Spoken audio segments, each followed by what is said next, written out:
I think when I was first invited to when I became a head of business and it was like, right, you're a female head of business. I didn't really want to be a female head of business. I just wanted to be a head of business because I thought I was quite good at my job and it was just progress. No, you're a female head of business now. And actually, if I can help to, create an environment where there's nothing stopping women coming back, not necessarily giving them an extra lift or anything else, but, just to say, it's okay, come on in, you can do this. Hello and welcome to another episode of Women in the Driving Seat, the podcast that shines a spotlight on wonderful women in the automotive industry. This week we're going to be talking about women's networks. I'm joined by Sophia Murdock, Brand Partnerships Manager at Autotrader and co-lead of our women's network here at Autotrader Towers, and Kate Thompson, Head of Communications for Volkswagen Group and a member of the group's DE&I Guild. Thank you very much both for coming along today on this sunny day. I hope it's a sunny day wherever you're listening or watching. First, we have our guest bios. Let's have a look. Sophia has been with Autotrader's media team for over 5 years as a brand partnerships manager, creating online content for OEMs. She co-leads Autotrader's women's network, promoting women's representation and experiences in automotive and tech. As music enthusiast, she is often tasked with curating event playlists for friends and work. Kate has been Head of Communications for Volkswagen Group UK since 2023. Prior to that, she held a number of PR and marketing roles over the past 25 years in Volkswagen and Volkswagen commercial vehicles. She says, just over 50. Thanks very much. She's now navigating an emptying nest in Northamptonshire with 2 kids in their second and last years at uni, a husband on the brink of retirement after 30 years in the police, and a 5-year-old cavapoo. Rarely a dull moment, she lives for Sunday roasts when everyone is in one place, a walk with the dog and glass of cold white wine. Oh, let's just fast forward to that point, shall we? And it's only Monday here. Hey-ho. Thanks both for coming in today. Sophia, we'll start with you with the question I always ask. Tell me about your week. What plates have you been spinning? What balls have you been dropping?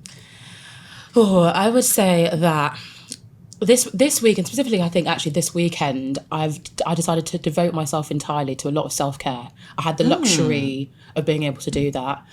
So I think I spent a bit of time with myself, took myself to the cinema on my own. What did you see? I watched Hard Truths, which was Hard Truth. A very good film, very sad, but really wonderful film.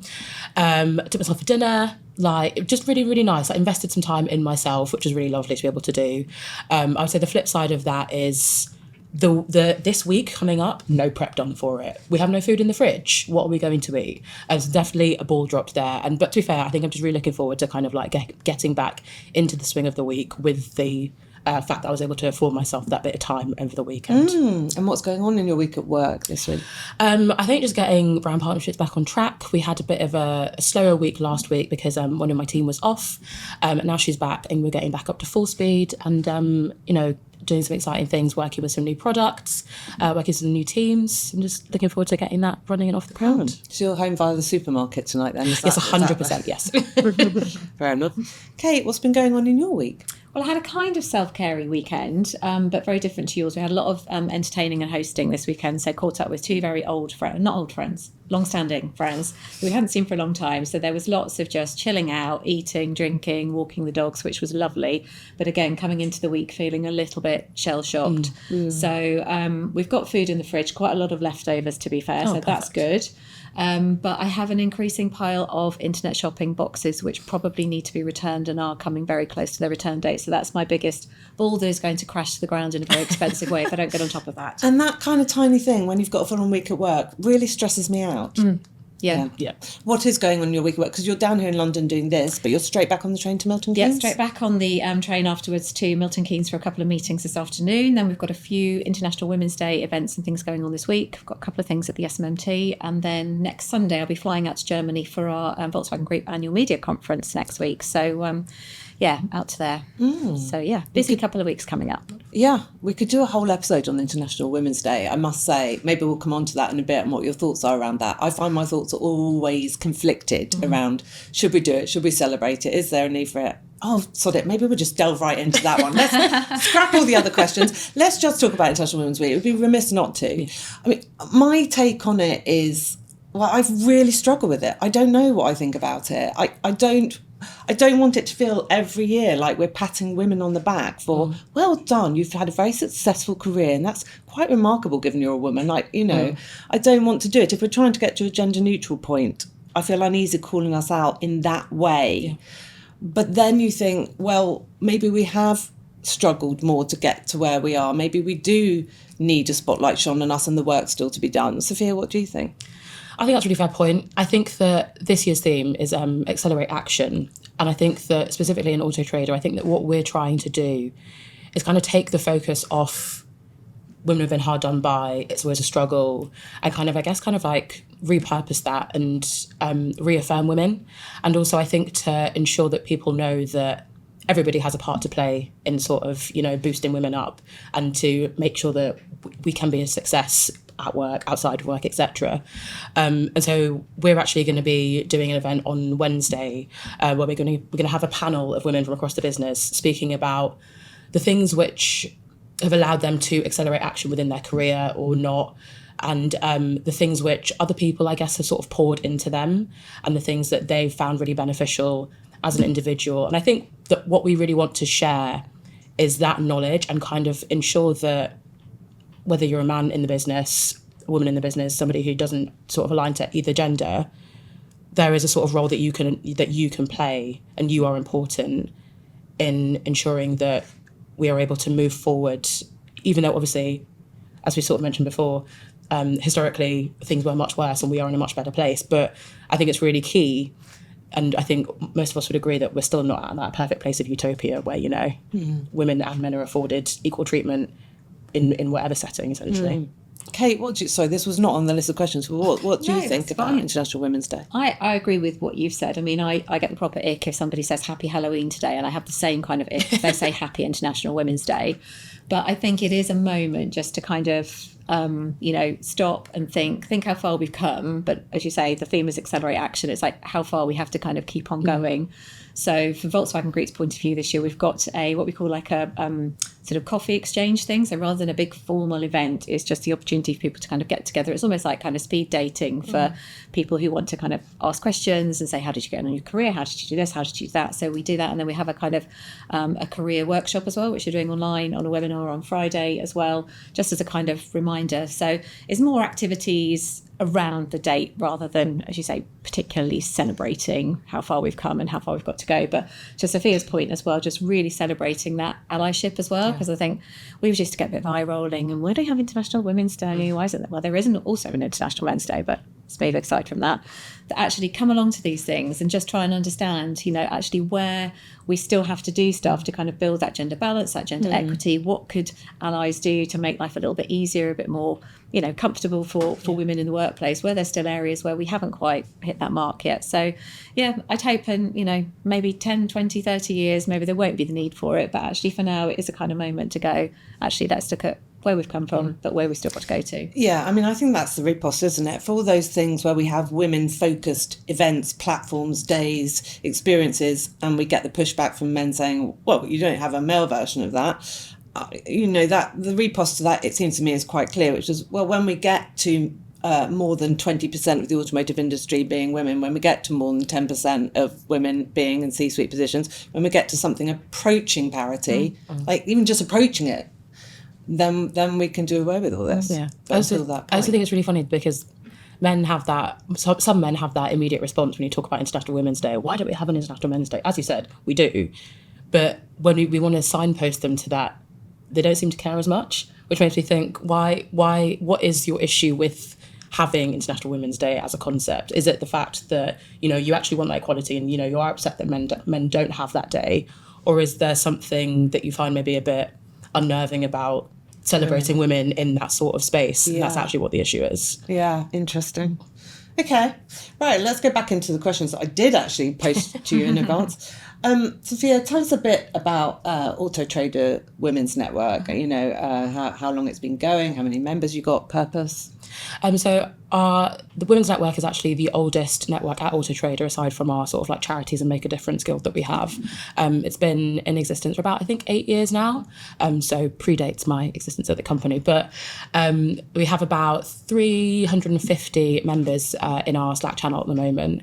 And that's kind of like the way that we mainly count membership. But most of the time we kind of like have events like this International Women's Day is going to be our main event for the year, but we also will do sort of work with other sort of groups around the business. So we are going to be, I think, partnering with a group of women at Autotrader who are really keen to look at how the company supports women going through the menopause. And so we as the Women's Network are definitely going to help and support in that way, however we can, and potentially host some sort of like coffee chats and allow women going through menopause to have that sort of discussion with each other. But also I think ensure that we, I guess, sort of hold the organisation to account a little bit and ensure that those women are getting the support that they need to do their jobs as best as they can through that period of time. I think that we had a bit of a conversation with a few women who were leading that group, and they still felt like it seems like it's a bit of a taboo subject. And I think even women, I think potentially because of the fact that, you know, it's partly to do with aging and it's something we have to like, I guess, sort of deal with anyway. But I think women don't want to face up to the fact that menopause is potentially coming and think about what that actually details. So I think we're just trying to sort of like bring the conversation out of the dark a little bit and to just gain a bit more education and insight into what it means, how you can support women going through it. And just to get the best out of those women. It's someone going through it. It's I'm 46, but everyone in my family goes through it really early. And I actually was kind of perimenopausal in my 30s, which I wasn't expecting. So, and because there are so many different symptoms, it's really hard even to identify it yourself, isn't it? Let alone to kind of go forward and seek help. I was speaking as an Autotrader employee. I was really grateful for the menopause add-on with Bupa, and speaking to somebody through that was really handy. Anyway, it's my personal little experience. Kate, does Volkswagen have any networks? Give us a flavour. You mentioned something to me on your email about ENG. Explain everything. Yeah, so we have, ENG for us stands for Employee Network Group. So it's effectively, the employee groups that represent certain characteristics. So we have a DE&I guild, which is kind of our sort of supporting umbrella structure. And then within that, we have 6 different employee network groups. So our Driven Women one was the first one that we established. That was back in 2017 now. So that was when it kind of first had its roots. And then 2019, we founded 3 or 4 more. So we have We Enable, which is for disability and neurodiversity. We have We Inspire, which is our outreach team. We have We Drive Proud, which is our LGBTQ plus team. We have Parents and Carers, which kind of does exactly what it says on the team, really. I'm pretty sure I've forgotten one in there, but kind of let's gloss So is Driven Women the women? Yes, Driven Women is the women's one. Yeah, so they have a steer co, which is about 8 to 10 members, and 2 co-chairs as well who run that and kind of coordinate the activities. And then within the team's challenges, that's kind of the way that we mostly coordinate it. There's around 170 people now who, are sort of actively involved and seek that information and support. So it's a dual purpose thing. It's around, making it live and breathe in the organisation, that support structure for women, that kind of knowing that there's people there who have walked in your shoes or are walking in your shoes and what they did about it, but also that education piece and providing support, whether it's, career support or, menopause policies, menstrual policies, domestic violence policies, all those kind of things. That's what they sort of strive to push through the organisation. And those networks for the group will go across all VW Group brands? Yes, that's right. So Volkswagen Group UK is 6 brands. So Volkswagen, how many people? It's around 950 people. So 6 brands, and then all the support structures that go underneath there. It's interesting, I think, as an outsider, especially someone like me dealing with OEMs all the time, you get this sense, you think what sort of company each OEM is. And I think largely that's based on the products that come out of it. I haven't got a clue what sort of company VW actually is, but, we think, the French ones are a bit like this, the Korean ones are a bit like this. And I think about the German brands, maybe they're just a bit cold, a bit Teutonic, a bit Germanic. What sort of company is VW Group, I suppose we talk about, do we, into these networks, to work for? Is it that, slightly unwieldy, cold, legacy, traditional OEM? Or is it progressive? Is it empathetic? Is it warm? Is it a mixture of the two? Tell us a bit about it. So I think obviously there is that kind of German stereotype. Of course, we've got our 2 Spanish flary brands as well. So they added a bit of Spanish flavour in there from Seat Cupra, and Skoda obviously being a Czech brand. But yeah, I suppose there's an element of that. I think, as you said in the intro, I've been there 25 years now and I have seen it change a lot. I think probably when I started it was much more probably hierarchical. Obviously we do have our German head offices who we have quite a lot to do with as well. But I think there's definitely been an evolution. There's been a softening. I think it is very much people-led now, much flatter structure. We're still a relatively big organisation. So, to drive change, we're not a startup. We can't do things quite as rapidly as we like to. We do have processes and things in place which possibly make us not as quick as we'd like to be. But I think certainly now we are, I've seen a lot of changes pushed through. And I think sometimes we have to question ourselves. We're kind of, if you're stuck in that old structure, you go, oh, no, we can't do this. And somebody goes, but why not? And you go, oh, yeah, well, actually, maybe we could. And then you try things and then you do that. And then I suppose for me, you kind of look back and go, actually, yeah, if we manage to do that, there's no reason why I can't do this. So very much a kind of yes, if mode rather than a kind of, oh, no, we can't do that because we're Volkswagen and that wouldn't possibly work. So, yeah, it's been great to actually see it change. Still a way to go. Say we're not a startup, we're not super nimble, we're quite big, we're quite sort of, governed in many ways. But, very progressive and moving forward. You were nodding there vigorously, Sophia. Yeah, that's actually really funny. I think I would describe Autotrader as very similar in that regard. I think we are obviously a big company, 1,000+ people with all of our sort of acquisitions and stuff, but also I think the fact, speaking about that kind of like heritage and the legacy of Autotrader as a brand, and obviously the fact that it used to be a magazine, and people I think have such like an affiliation to what Autotrader is, which I think maybe isn't that anymore. And I think obviously internally we're trying to move away from that sort of existing notion of what we are. But I think that coupled with that, I think we are a very progressive organisation, especially for an organisation which is, spans across automotive and tech, both of those historically not super inclusive spaces. And I think that as a company, we are aware of that. And I think try to make Autotrader a space where those people might not have felt comfortable to work at, other companies, but you could feel fairly comfortable to work here, I think, for the most part. Yeah, it's interesting, isn't it? There's a whole other episode there on legacy brands or traditional brands or brands with some sort of heritage that you're not trying to pretend never existed, but you're trying to move the conversation on, develop, progress, and what that means for the ethos of the company and the people that work there. And people that work there, Kate, like you, that have been there for 20 years, where does that leave you? How do you come along on that journey and so on? How do you reevaluate where you work and say, actually, let's start with a fresh pair of eyes on this? Anyway, we're halfway through already, which means, yes, it's time for podcast pit stop. The moment Kate's gasped with excitement. In that case, Kate, you're first up. Oh, wow. Okay. You haven't seen these questions. It's 6. It's a simple yes, no, choose one or the other.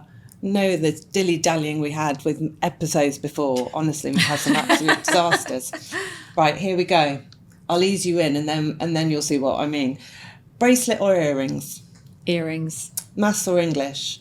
English. Cupra or Skoda? Oh, wow. Well, my next company car is a Cupra. Okay. Tabascan, so I've got to say Cupra. Okay. Siri or Alexa? Alexa. Driver or motorist? I really can't. Oh, driver. I know. Some people say. I'm not sure what a motorist even is, but I'm going to say definitely driver. See, I always say motorist, and I think, why do I say that? I know. I think it's left over from my Telegraph course. Anyway, sorry, it's meant to be a quick power. Automatic or gears? Auto. Okay. If you like. There's judgment in that. Thank you very much. Sophia. Hi. Apprenticeship or degree? Or degree apprentice? Well, I had to say personally, for me, degree. Okay. Home charger or public network? Home charger. Cat or dog? Or cat. Pop or rock? Ooh, rock. It's because you said you did our music playlist, right? HR or people ops? People ops. Cinema or Netflix? Cinema. There we go, see? Wasn't bad, was it? We're good, weren't we? There was no dilly-dallying around. Well done, decisive. Sophia, coming back to Autotrader, do we have in our women's network women of different ages and ethnicities and backgrounds? And if so, can that create some conflicting or interesting dialogue or aims? I think that we definitely do have a range of different women from across different backgrounds within the network. I think that actually, for the most part, people are really happy to listen to different people's perspectives. I think that maybe historically, just kind of based on the demographics of our company, the Women's Network was a fairly white space. And I think that is definitely changing. And I think that more people are comfortable saying that the Women's Network is a space for them where maybe historically they wouldn't have done before. I think actually last year we did a project in collaboration with our ethnicity network for Black History Month, I think it was, where we kind of like spotlighted all of the Black women who work at Autotrader and had like a photo shoot and had little bios and had these pictures all across the offices in Manchester. And I think that was a really, really wonderful way to showcase these women who I think often feel like they can be overlooked sometimes working at the company. And so it's really lovely to kind of like have that space where these women felt really important and like people had things to ask them and they had voices and they had things to say and they were able to tell their stories in a way that felt comfortable for them. So I think that women across the board are getting better at sort of, I guess, like lifting each other up and not treating this Women's Network space as a space for competition. Yeah, it's interesting though, isn't it? Because one of the things I think about networks, and I think generally around public discourse actually, is that on the one hand, yes, we want networks, they should be a safe space. They should be a cohesive community that supports and lifts and so on. But neither, at the same time, you don't want them to become echo chambers. You don't want you want to be able to, if it's a safe space, then you should be encouraging debate and the occasional argument and the occasional conflict, because people have different opinions about how to run even their own networks within a community. What do you think, Kate? Yeah, no, I agree. And I think probably, I said our Driven Women kind of started back in 2017. I think probably some of the first discussions there were around things like, why can't we have more flexible working? Why can't we do more of this? But the arguments would just kind of spiral. And I think sometimes it could be, well, what's actually coming out of this? If it's, whinging without a solution is just whining, isn't it? It's like you need to be able to progress that. So actually with having a little bit more structure, go, what would a good policy look like for flexible working? Or what would a good policy look like? Or what could we actually do to help you get out of this trough that you seem to be saying that you're in? So actually from that, I think became a bit more structure, a bit more, so put forward a policy for this and then we'll put it into some kind of shape and we'll get some HR involvement and we'll get it approved by the board. So actually just seeing that progress, I think, is really important. But it's getting women into that, as you say, absolutely a safe space where you can have those open discussions. But with going, if you want this to be about progress and development and moving towards better gender balance and equity, then tell us what we need to do that. There's days when you just want to have a bit of a moan and say it's not fair and that wasn't right. But actually those kind of really constructive discussions that come out of it, I think, are what really valuable. But having them in that safe space allows kind of, the real problems that real women, not somebody's not going, right, let's write down all the 10 things that would make women, better in the workplace or make it easier for women in the workplace. But it's got to come from those anecdotes to begin with and then go, so what's the problem we're trying to solve, and then come up with a solution and then move it forward. And I think we've seen quite a lot of that. But it takes a while to get there. What's Autotrader? The company is so supportive of the networks that if you are a leader on the networks, a percentage of your contracted hours is allocated to running the network. Is there any support from the board for... does that happen at VW Group or anything similar? Yeah, pretty much the same. So we have objectives across the year.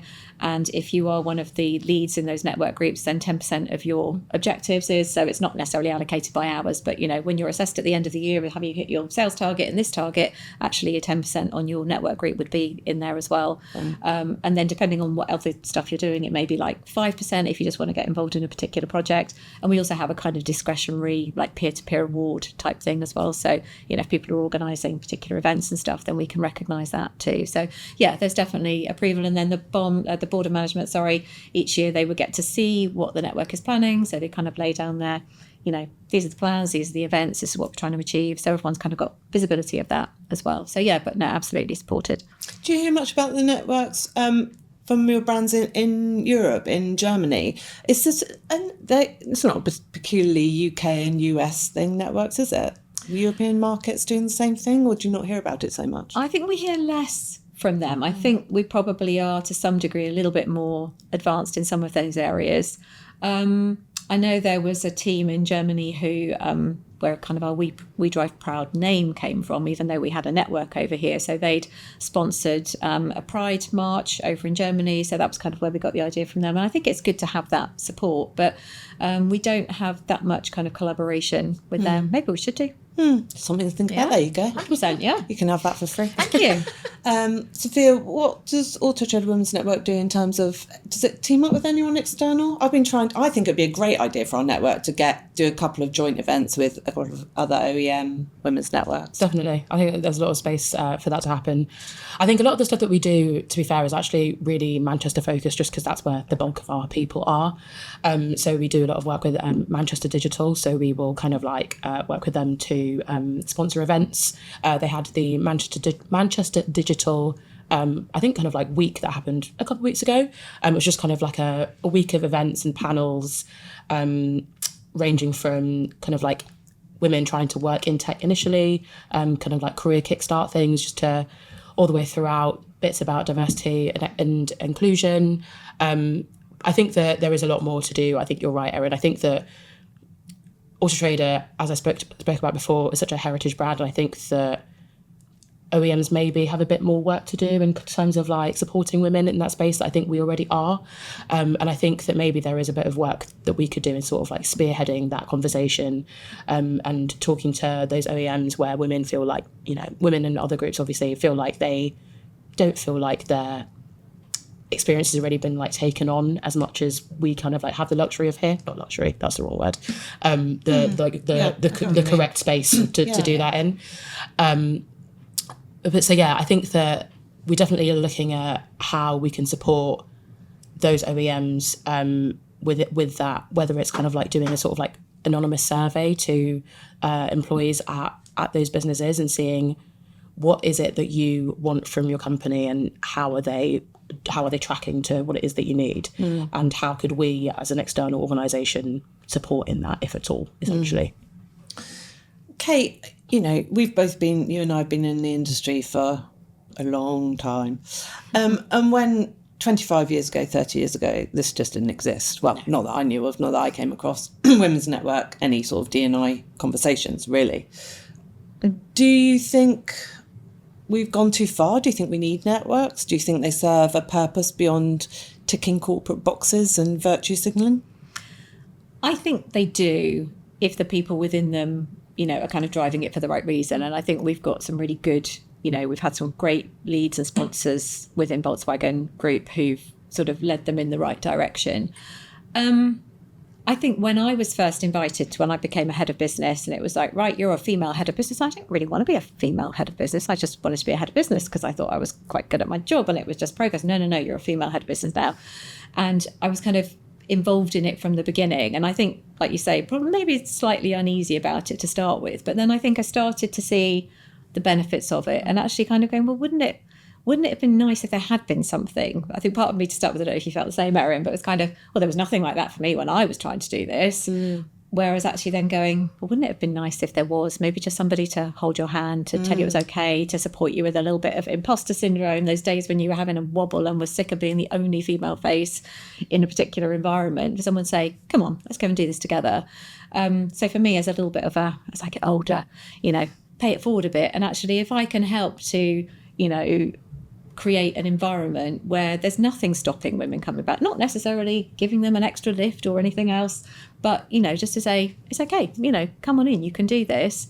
And I suppose I've become a little bit of a, reluctant role model, maybe it's the wrong thing, but, when you sit on a panel and you do something and somebody comes up to you afterwards and says, I loved it when you said that some days it's a complete, complete chaos, and there's no washing and there's no food and the kids are all over the place. Yeah. But then actually you're still doing this job at the same time, and actually to kind of bring a little bit of realness to that and to be able to support people coming up. And I think that's a real kind of privilege and something that I would have liked to have had somebody I don't feel like I had those kind of normal role models. Do you know what I mean when I say normal role models? Yeah. So there were obviously women in the industry when you and I were coming up, but they weren't maybe people who were doing the same thing as me or had the same we couldn't relate to them. Yeah, family goals or that kind of thing. So yeah. Sophia, we're down to the last few minutes of today's podcast, which means it's time for tips, hints, tricks. From you, can I ask for hints for women listening who might want to start a women's network in their business? Because I'm sure there's plenty of businesses out there that don't have one. Definitely. And also conscious of, speaking of the time that we're in at the moment where we're seeing like DEI initiatives being rolled back in the US and also in the UK. And I think that obviously that would make women and people who want to start a network generally nervous, and I'd understand that completely. But I think that, speaking from my personal experience, the camaraderie and the learning experiences and the education that I've gained personally from being in contact with women from all across the business has been so great that I think that is kind of like the thing that will push people through and make people want to do it. I think that it's so wonderful being able to have, as you kind of said, the people that you can sort of like reach across a desk to or see in an office, and you don't necessarily have to like say words to them, but you've had that sort of like previous connection and previous chat, and that's somebody else that you can sort of like anchor yourself to and align yourself to when you might feel maybe a bit lonely and a bit isolated in that space of work where you don't feel like you have that sort of like sisterhood. But I would definitely say that you are not alone. There are other people in that organisation who will be like you. And also, even if by some horrible circumstance there aren't people like you, you'll be able to look externally, because there will be women who will be waiting to sort of like bring you in with open arms into whatever network space that you can find. So I would say sort of don't give up hope and keep positive. And yeah, there will always be spaces for women like that to support other women. That's what I would say. Great. And Kate, anything to add in particular, I suppose, for people listening out there that might be working for kind of big, seemingly unwieldy companies, like, where do I even start? I think just don't be afraid to start small, kind of give it a go. As I say, we started ours back in sort of 2017 now, and it's changed a bit, and it's probably had a windy route to where it is now. But windy routes are the best routes, I find. Yeah, absolutely. And I think don't set yourself, we're going to have this many members in 2 years' time, or this, let it grow a bit organically and let it develop in the way that the people who are in there wanted to develop and responding to what's going on as well. And one thing I was also going to add is like, don't overlook the thing as well that within your employee network groups, there's opportunities for women to step up as well. So actually, if you're going for an interview and somebody says, have you got leadership experience, or have you got, experience of doing this, stuff that you've done within that group as well can also develop those skills. If you've not had the chance to manage a team yourself in your day job, so to speak, there might be an opportunity to do that as well. So, even if you think it's not maybe for me, there could be other benefits that come out of it as well. But I just think kind of working together, evolving it. But yeah, give it a go. Don't overthink it. It's, at the end of the day, it's a team, a safe space, and somewhere where people can kind of stand together and crack on. Great. So don't overthink it, from Kate, and you are not alone, from Sophia. I love that. I mean, that could just be for this entire podcast series. You are not alone. Thank you both so much. It's been a joy talking to you. Thank you everyone for listening. Please do like, subscribe, and follow the rest of the series.